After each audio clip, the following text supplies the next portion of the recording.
오늘 함께 나눌 주님의 말씀은 그 유명한 감투인 보아의 비유가 되겠습니다.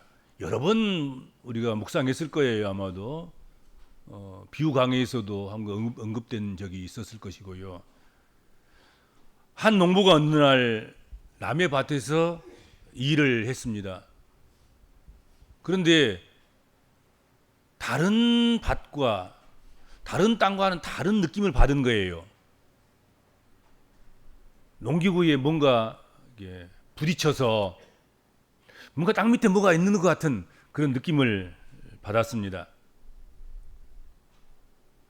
그래서 하던 일을 멈추고 땅을 깊이 파보았더니 무수히 많은 감투인 보화가 그 속에 있었다 하는 거예요. 지혜로운 농부는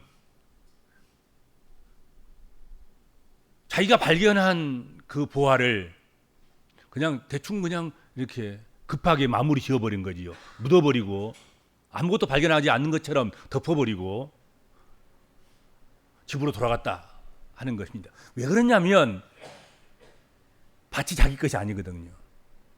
자기 밭이 아닌 남의 밭에서 일하다가 그 밭에서 희귀한 감투인 보배 보화를 보물을 발견한 것입니다.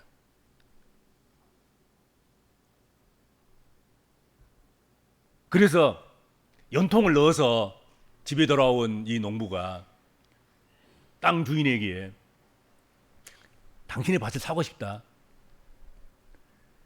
얼마든지 좋으니까 밭값을 불러라. 그러면 내가 밭값을 지불하고 내가 그 밭을 사겠다. 밭 주인은 많은 밭과는 그 가치와는 무관하게 더 많은 그런 값을 불렀지만 이 농부는 그 밭을 사기 위해서 자기 집에 있는 전부 안 되면 빚을 내서라도 그렇게 돈을 모으고 처분하고 그렇게 해가지고 그 밭을 기어이 샀다는 거지. 기어이. 내용을 모르는 이웃 사람들은 이 농부의 하는 일을 비아냥거리고 비웃기도 하고 어리석은 짓을 한다고 그렇게 얘기했을 수도 있습니다. 먹고 살기도 힘든 사람이 그나마 가지고 있던 집도 팔고 또 없는 빚까지 내가지고 저렇게까지 해서 밭을 사다니 차라리 그냥 남의 좀 밭 좀 빌려다가 쓰고 뭐 그러면 어렵지 않을 텐데 왜 저렇게 어리석게도 모든 걸 다 팔아가지고 저렇게 밭을 저밭 그 뭐 자갈밭 같이 뭐 쓰는 것도 없는 별로 좀 값어치도 없는 그런 밭을 사나. 그런데 매매 계약이 끝난 다음에 그리고 소유권이 완전히 넘어온 다음에 이 농부는 가족들을 다 불러 모은 거지요. 가족들에게 땅을 팔 농기구들을 주면서 우리 가서 밭을 파자. 밭을 파면 아주 놀라운 일이 일어날 것이다. 그래서 삽과 곡괭이를 들고 가서 온 가족이 묻혀져 있는 숨겨져 있는 보화를 팠다 하는 것입니다. 그리고 정말로 놀라운 그런 보물들이 그곳에서 나왔습니다. 값으로 친다고 하면 이 농부가 지불한 것 그 금액과는 가히 비교할 수도 없는 몇 배, 몇천 배 그런 부활을 캐왔다 하는 것입니다. 그때서야 이웃 사람들도 이 농부가 결코 어리석은 사람이 아닌 지혜로운 사람인 것을 깨닫게 된 것이죠. 그렇죠. 고대 사회에서는 성서 시대에서는 값진 보화를 약탈하는 자들이 참 많았습니다. 그러나 그 값진 것들을 안전하고 편리하게 보관할 수 있는 그런 지금과 같은 그런 기관이나 제도가 없었습니다. 그래서 사람들은 약탈하는 사람들, 이 사람들을 가장 두려워했습니다.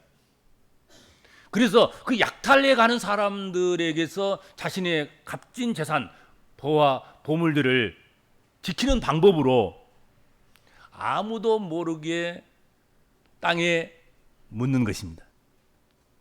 지도새도 모르게 땅에 묻어놓은 거예요.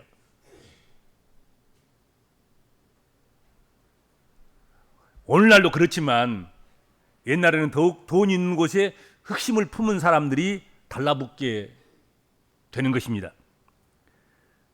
그래서 돈 있는 사람들은 절대로 돈 자랑하지 마셔야 합니다. 돈 자랑해가지고 이득 본 사람이 없어요. 빌려가서 떼먹고 또 뭐 여기저기 투자하라 그래가지고 사기 당하고 안 되면 이제 목숨까지 잃는 수가 있습니다. 그렇죠. 빼앗기까지 한단 말이잖아요. 돈파리들이 모여들고 꼬이고 날아들기 때문입니다. 더욱이 우리가 잘 아는 것처럼 팔레스틴, 유대 땅,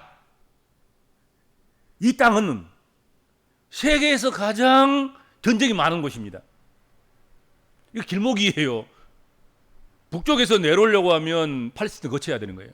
남쪽에서 올라가려면 팔레스틴 거쳐야 되는 거예요. 그러니까 남진을 하든 북진을 하든 지나가야 할 길목이 옛날에 주막처럼 꼭 팔레스틴이 그렇단 말이에요. 전쟁통에는 보화를 지니고 있는 것, 그것은 큰 위험을 초래하는 것입니다. 화덩어리예요, 화덩어리.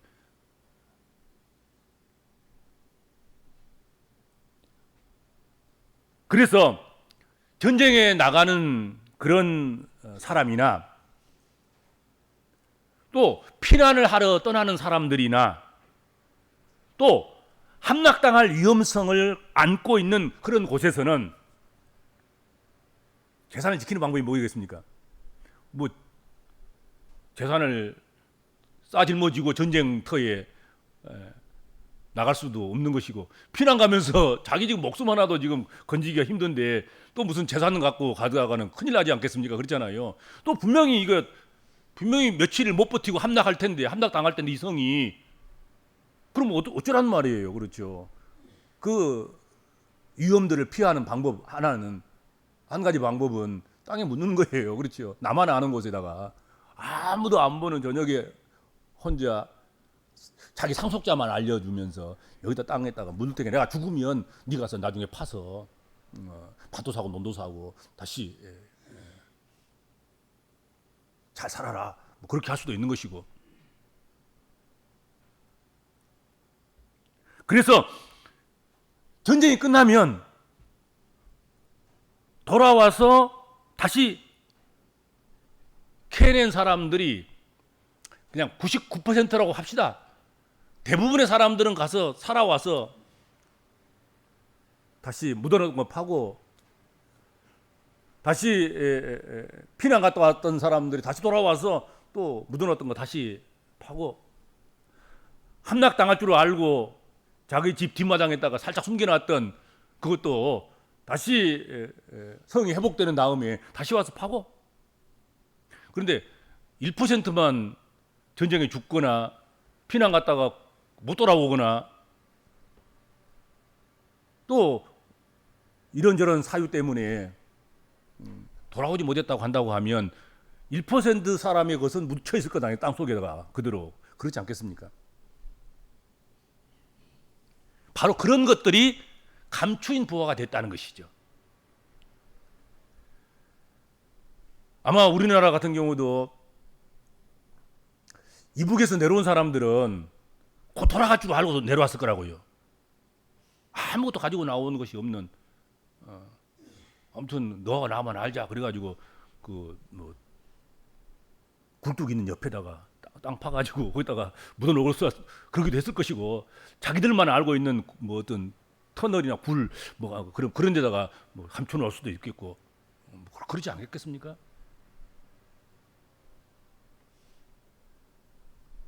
지금도 땅 어딘가가 묻혀 있는 그런 애끓는 사연이 있는 그런 감추어진 보화들이 있을 것 아니겠는가, 그런 생각을 해보게 됩니다. 뭐 뿐만 아니라 옛날 무덤들을 파보면 거기 유물들이 많이 나오잖아요. 뭐 그런 것이라든지, 뭐 한 5대쯤 지나가면 이게 무덤이 그냥 평토장이 되는 거예요. 그러면 그냥 이제 무덤이 없어지는 거라고요. 사실은 무덤이 없어지면 거기가 사실은 어떻게 보면 밭이 되는 것이죠. 밭이 되고, 그러다 보면 누군가가 그 밭을 개간하다가 무덤을 발견하게 되고, 무덤 속에 있는 그런 값진 유물들을 발굴해낼 수도 있는 그런 기회가 되기도 하고 그렇습니다.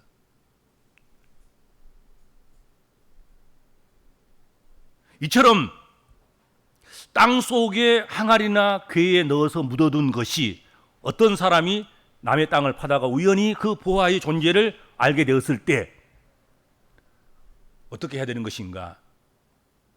거기서 뭐 보화 발견했대 그러면 그건 나 것 아니에요. 내 것 아니라고요. 땅이 내 것 아니니까 땅 주인의 것이 되겠죠. 또 뭐 발견한 사람에게 좀 주기는 하겠지만 나눠 먹어야 하는 그런 아쉬움도 있는 것 아니겠습니까? 그래서 자기 땅이 아닐 때는 일단 땅을 사는 게 중요한 거예요. 땅을 사서 내 것으로 만들고 내 손에 넣고 난 다음에 그것을 개발해야지 전체가 100% 내 것이 되는 것 아니겠습니까? 아마도 예수님 시대에도 이런 행제를 한 사람이 들어 있었던 것 같아요. 그래서 그것이 뉴스거리가 되고 예수님의 귀에까지도 그런 소식이 가끔 들려왔던 것 같아요. 갈릴리에서 예수님께서 자라나실 때, 또 생활하실 때 누구 집은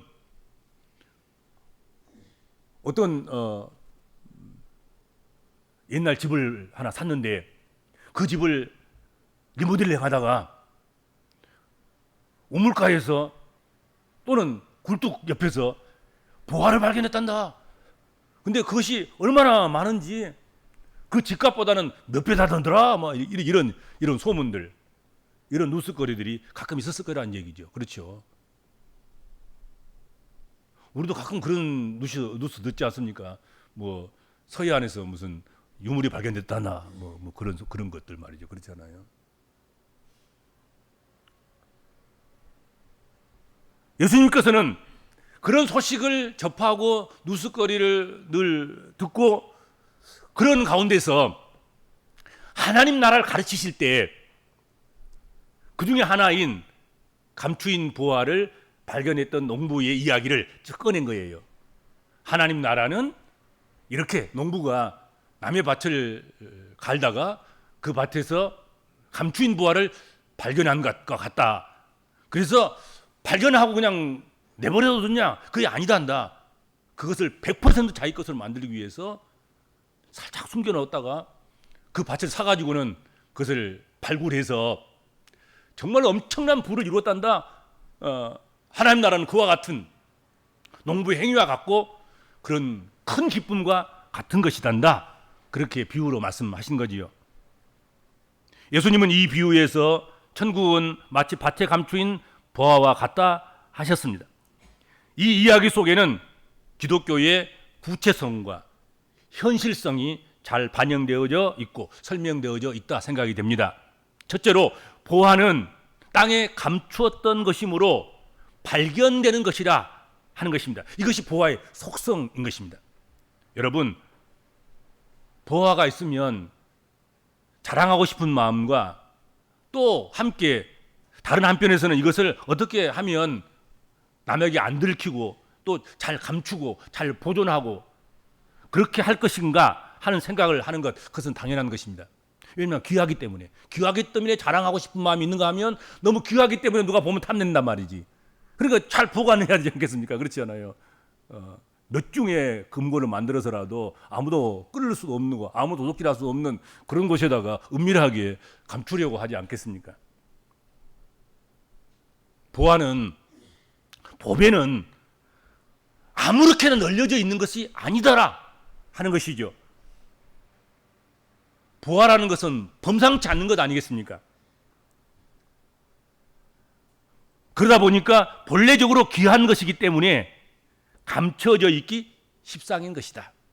하나님 나라는 너무 귀한 것이기 때문에 그냥 아무래나 그냥 널려져 있는 것이 아닌 거예요. 그렇지 않겠습니까? 아무런 노력도 하지 않았는데 우연하게 그냥 발견되는 것이 아니라는 것입니다. 어떤 형태로든지 탐무적인 자세로 살아갈 때 발견하게 되고 얻게 되는 것이다 하는 것입니다. 이게 너무 값진 것이니까 함부로 돌리질 않아. 너무 귀하고 값진 것이기 때문에 어딘가 숨겨진 거예요. 그러면 탐구하는 자세가 있어야 그걸 발굴해낼 수 있는 거예요.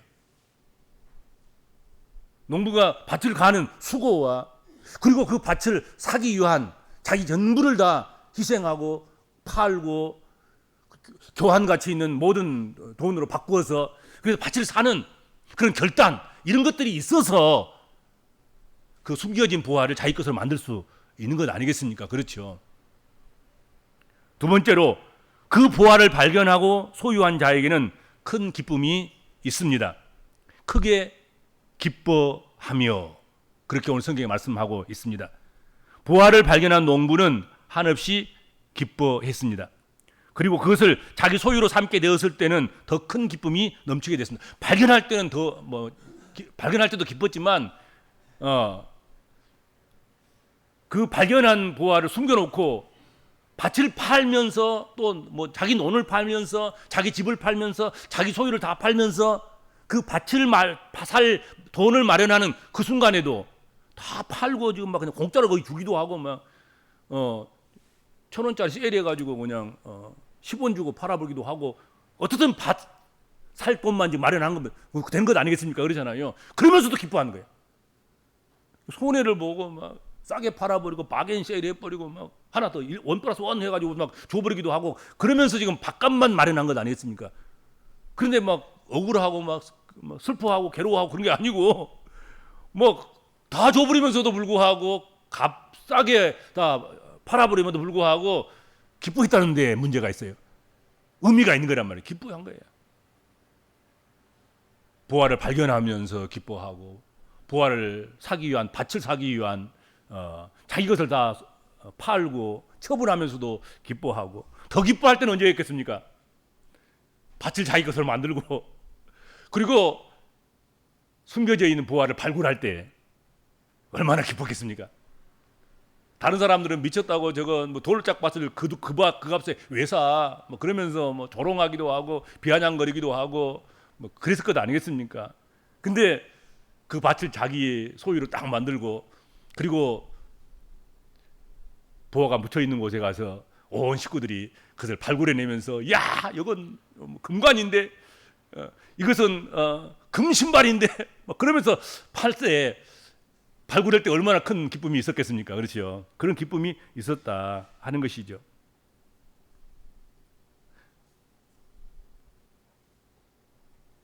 예수 그리스도를 통해서 오는 사죄와 구원의 기쁨은 오늘 본문에 나와 있는 이 농부의 기쁨과 같은 것이며 하나님 나라를 얻는 또 들어가는 그 기쁨은 바로 오늘 밭을 사고 그 밭에서 감추인 보화를 건져내고 파내고 발굴해내는 그런 기쁨과 같은 것이었다. 또 같은 것이다 하고 말씀하고 있는 것이죠. 비록 그리스도인이 땅에서는 가난과 고통의 삶을 살지라도 하나님의 부요와 그의 넘치는 위로에서 오는 기쁨은 그렇게 큰 것이다 하는 것이죠. 그러므로 사도 바울은 고린도후서 6장 10절에서 이렇게 말씀했습니다. 우리는 근심하는 자 같으나 많은 사람을 부요하게 하고 아무것도 없는 자 같으나 모든 것을 가진 자로다. 그렇게 말씀했고 빌립보서 4장 4절에서는 주 안에서 기뻐하라. 항상 기뻐하라. 내가 다시 말하느니 기뻐하라. 그렇게 말씀하기도 했습니다.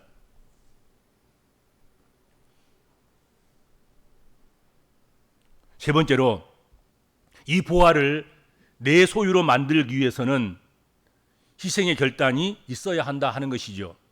왜냐하면 아까도 얘기했지만 보화는 원래 존귀하고 그리고 값나가고 가치 있는 것, 희귀한 것, 그런 것들이기 때문에 그냥 막 널려져 있지 않다는 것이죠. 그것을 내 소유로 만들기 위해서는 당연히 내 눈물과 땀과 때때로는 생명까지 바쳐야 할 그런 희생과 결단이 있어야 되는 것이죠. 보화를 발견한 사람이 그 보화를 자기 것으로 삼기 위해서 한 일이 두 가지 있습니다. 첫째로 오늘 보화를 발견한 사람이 첫 번째 한 일이 뭐였습니까? 일단 감춘 거예요. 다른 사람이 알면 큰일이야 이건. 칼부림 날지 지금 뭐 도둑 맞을지 지금 또는 땅 주인이 그거 알았다고 하면 이건 내 땅이야 하면서 아무도 군대를 동원해 가지고 밭을 지킬지도 모르겠어요. 그렇지 않겠습니까? 아무도 모르게 살짝 덮어버린 거야 그냥 나만 알도록. 거기다가 무슨 또 돌멩이 하나 갖다 딱 올려놓고는 나만 알게 딱 모르게. 자기 소유를 삼기 위해서 이 사람은 필사적으로 노력을 한 것입니다. 아무도 모르게, 아무도 발굴을 하지 못하도록, 아무도 빼앗지 못하도록, 아무도 자기 소유권을 주장하지 못하도록 완전히 내 것을 삼기 위해서 그는 보화를 감추었다 하는 것입니다. 두 번째로 한 일이 뭐였습니까? 소유를 다 팔았습니다. 자기가 가진 소유를 다 팔았어. 이 사람은 뭐가 찢어지지 가난한 사람이야. 자기 밭이 없는 사람이야. 남의 밭에서 지금 남의 밭을 일구어주는 또는 소장농으로 밭을 그냥 이것 우리가 개발해가지고 돌 치우고 엉겅퀴 제거하고 밭 만들어서 내가 좀 사용할게요. 그리고 사용비도 낼게. 그러니까 그럼 그래라. 그러고 주인이 준 거야.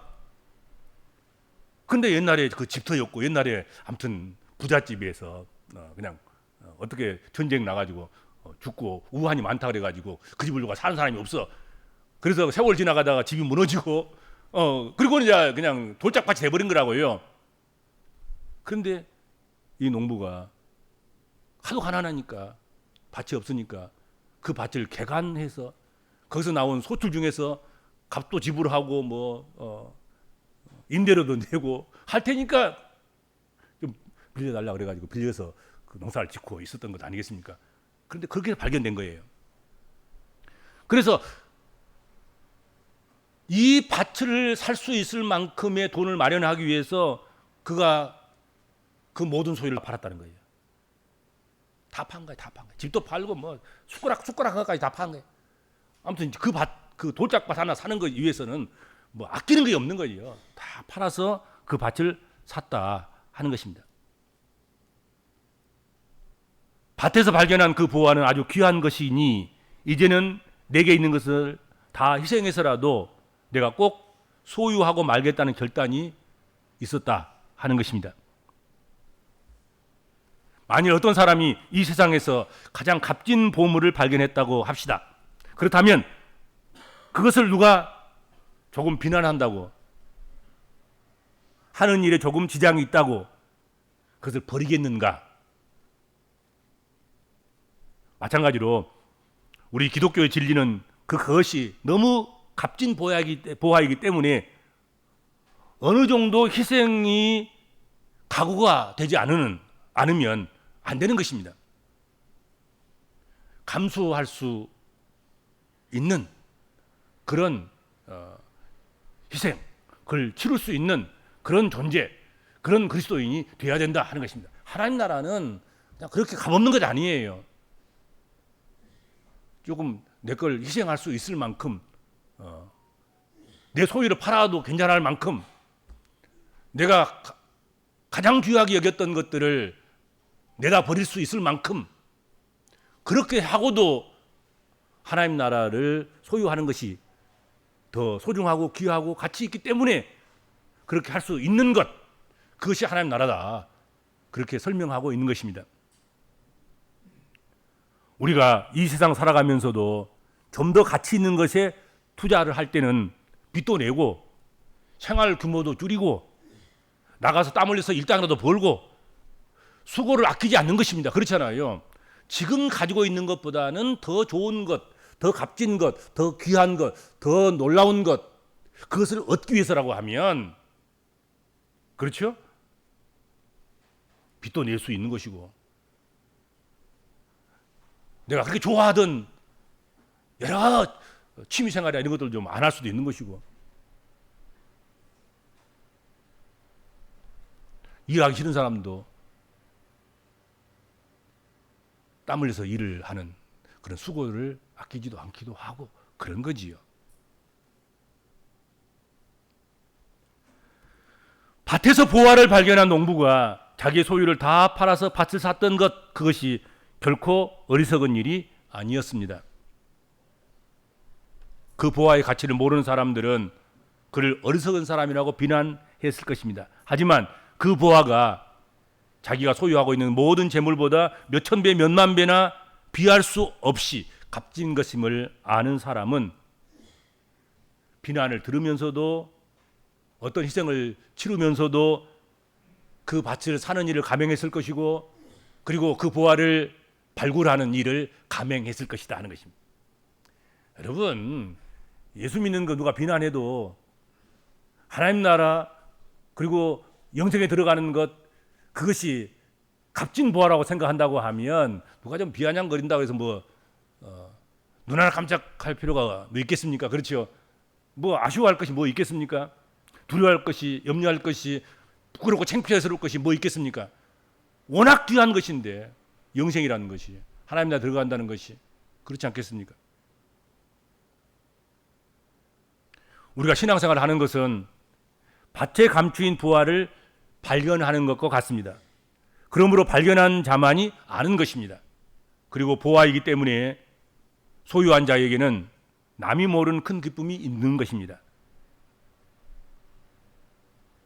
그렇지만 늘 강조가 되는 것, 그것은 이 보화를 소유하기 위해서는 어떤 희생이라도, 어떤 희생이 있더라도 결단해야 될 그런 선택사항, 필요성, 그것이 있다 하는 것입니다. 그냥 주어진 건 아니잖아요. 그 밭을 사야 하고, 그 밭을 사기 위해서는 자식선의 것을 다 포기하고, 다 버려야 하고, 다 팔아야 하고, 그리고 그 밭을 사야 하는 그런 수고가, 또 희생이 반드시 필요한 것이 아닌가 하는 것이죠. 또 우리가 한 가지 오늘 본문 말씀에서 깊이 생각해야 될 것이 있습니다. 짧은 한 구절에 불과한 성경 말씀이지만, 여러분, 이 보화를 발견한 사람에게 필요한 건 무엇입니까? 욕심나는 건 무엇입니까? 보화 그 자체예요. 보화만 필요한 거예요. 보화만 딱 빼가지고 이것은 내 것이다 하고 소유를 주장할 수 있다면 그것만 하면 되는 거예요. 그렇죠? 밭 같은 것은 사실은 지금 아무 쓸모 없는 거예요. 이 보함은 지금 가지고 있는 이 밭보다는 더 좋은 밭을 얼마든지 마음껏 살 수 있는 거예요. 아무도 내 밭을 지나가지 않고는 수도를 갈 수 없는 그런 땅을 살 수 있는 그런 어마어마한 보화라고 한다고 하면 필요한 게 뭐겠습니까? 땅이 아니고 보화예요. 보화만 사면 되는 거예요. 보화만 얻으면 되는 거예요.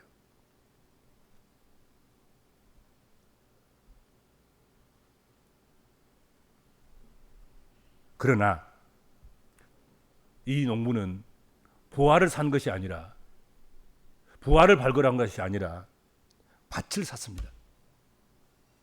왜 그랬겠습니까? 밭을 사지 않고는 그 밭에 감추어진 보화를 100% 자기 것으로 소유할 수 없었기 때문에 그렇습니다. 보화만 취하는 그런 길이 있다고 하면 보화만 취할 수 있으면 그렇게 하면 좋지요. 근데 오늘 본문의 상황이 전혀 그렇지 않다는 것입니다. 밭이 내 밭이 아니고, 그러니 그 보화 덩어리를 내가 발견했으나 내 것이라고 주장할 수 없는, 또 우겨서 내 것으로 삼았다 하더라도 나중에 법적 문제가 발생하고 소유권 분할이나 뭐 나눔에 어떤 문제가 발생할 수 있는 건 뭐 그냥 뻔한 일 아니겠습니까? 옛날이나 지금이나 땅 속에 묻혀 있는 것을 발견하면 발견한 사람의 몫이 100%가 되지 않는다 하는 것을 우리가 잊어서는 안 됩니다. 그렇죠. 항상 박주인, 땅 주인이 문제 있는 거예요. 내가 발견했더라도 발견한 사람의 목 몇 퍼센트, 그 땅 주인의 소유권, 그를 위해서 몇 퍼센트 이렇게 나누어 가져야 하는 것입니다. 우리가 구원을 얻고 천국에 들어가려면 여러분 이에 관계된 많은 것들을 받아들여야 됩니다. 다시 말해서 우리가 구원을 받으려면, 하나님 나라 들어가려면, 영생을 얻으려고 하면 우선 교회를 사야죠. 교회를 다녀야 되는 거지. 교회 다니려고 하면 교회 조직이 필요한 거지. 조직에 들어가야 되는 거잖아요. 남자면 남성교회 들어가야 되고, 여자는 여성교회 들어가야 하는 것이고, 어린아이들은 어린아이 기관에 들어가야 되는 것이고, 청년 기관에 들어가야 되는 것이고, 또 예배 의식에 참여해야 되는 것이고, 교회가 행하는 각종 행사에 함께 해야 되는 것이고, 그런 것들이 내 마음에 꼭 안 들 수도 있어요.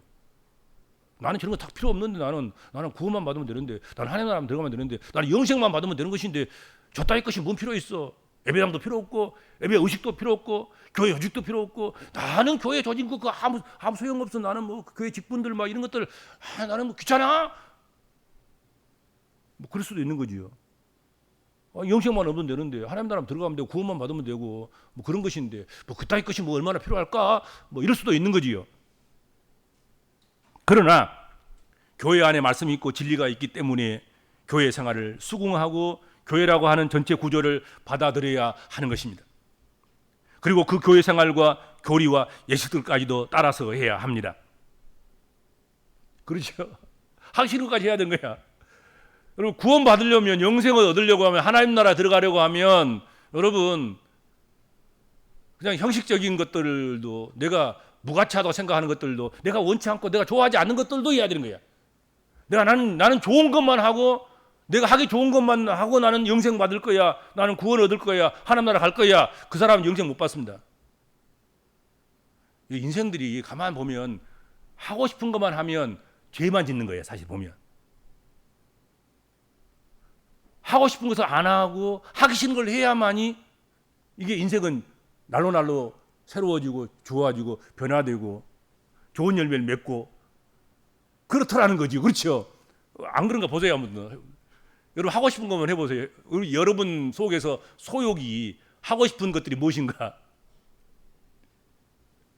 하기 싫은 것들, 절제해야 되는 것들, 이런 것들이 오히려 우리에게 영생을 취하게 하고 가까워오게 하고 하나님 나라에 확실히 들어가게 하고 구원의 확신을 갖게 하고 구원의 열매를 맺는 그런 것들이 되더라 하는 것이죠. 그렇죠?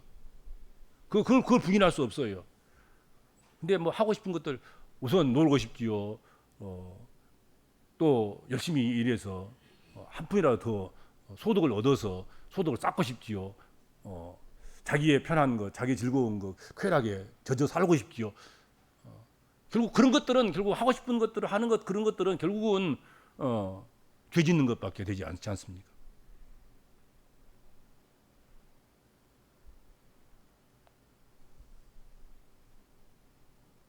이 농부에게 필요한 것은 보화 덩어리 뿐입니다. 그러나 그 보화 덩어리를 내 것으로, 소유로 삼기 위해서는 아무 필요 없는 밭을 샀다니까요. 밭을 사고, 산 밭을 자기 이름으로 등기하고, 그리고 자기 식구들 데리고 가서 그 숨겨져 있는 보화를 하나하나 캐내는 그런 일을 한 거예요. 우리 교회 생활이 그래야 된다 하는 것입니다. 우리가 필요한 것은 구원받으면 되는 거야. 하나님 나라 들어가면 되고 영생 얻으면 되는 것이지, 뭐 잡다하게 귀찮게 뭐 오라 가라 했었고 뭐 해야 되는지 말아야 되는지 했었고 말이지, 여기 동원되고 저기 동원되고 그런 귀찮아, 나 뭐 하기 싫어. 그래도 해야 되는 거야. 그거 해야지요. 밭을 사야지요. 밭을 안 사고는 내 것이 아니라니까요. 내 것이. 내 것이라고 주장할 수가 없는 거예요. 그러니까 너무 지름길로만 다니려고 하지 마세요. 정당한 코스로 성경 보고 기도하고 교회에 나오고 봉사하고 섬기고 싫지만 땀 흘려서 부엌 봉사하고 구역 봉사하고 전도 열매 맺고 선한 일 감당하면서 믿음으로 살아가는 아주 기본적인 과정을 밟아야 한다는 것입니다. 그거 안 밟으면 안 되는 거야. 그거 안 밟으면 보아 네 것 아니라니까요. 그렇잖아요. 밭 안 사면 그 보아 아무리 발견했어도 내 것 아닌 거예요. 그 밭을 사야지요. 어떻게 밭 사는 게 전부 다 우리가 신앙생활 하는 거예요. 지금 신앙생활 열심히 헌신하고 봉사하고 섬기는 게 다 뭐 밭 사는 거야. 그 밭을 삼으로 말미암아서 영생이라는 보화를 얻는 것이고.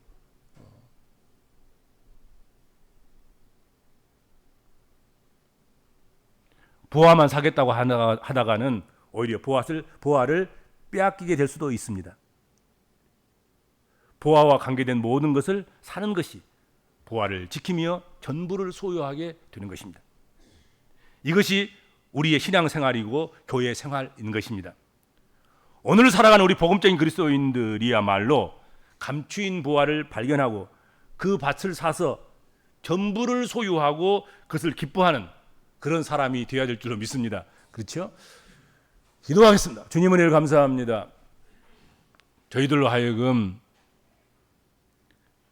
밭에 감춰진 보화를 발견해서 그것을 소유로 삼기까지 행했던 그 모든 농부의 수고와 지혜로운 그런 일들을 우리가 잘 배우고 익히고 또 그 길을 따라감으로 말미암아서 우리들도 발견한 영생, 구원, 하나님 나라를 온전히 소유함으로